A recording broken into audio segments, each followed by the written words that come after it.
उद्याचा दिवस याहीपेक्षा भारी जाईल या विचारात जे घरी आलेलो तो दिवस एवढा भारी जाईल असं वाटलं नव्हतं.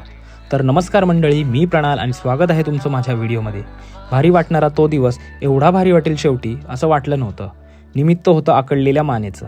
तारे जमीन पर हे गाणं ऐकलं होतं, आज ते अक्षरशः दिसले होते.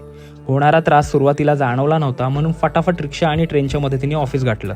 लॅपटॉप दादाला झोपेतून उठवून कॉफी ताईला भेटायला गेलो. आकडलेल्या मानेचा त्रास आता जाणवायला लागला होता.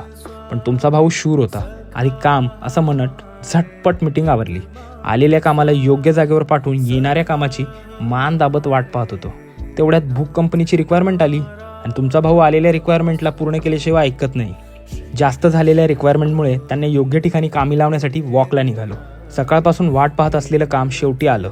आकडलेल्या मानेचा त्रास सहन करत आलेल्या कामाला योग्य वाटेवर लावायचा पूर्ण ताकदीने प्रयत्न केला.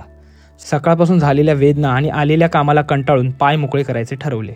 आता हे केल्याने बुक कंपनीची पुन्हा आलेली रिक्वायरमेंट पूर्ण करायचा ठेका तुमच्या भावाने घेतला. शेवटी ती वेळ आली जिचा होणाऱ्या त्रासामुळे सकाळपासून वाट पाहत होतो. तुम्ही म्हणाल घर, पण मी म्हणेल घरी जाऊन डॉक्टर. मग काय, सरळ टोचा घेतला ना भाऊ.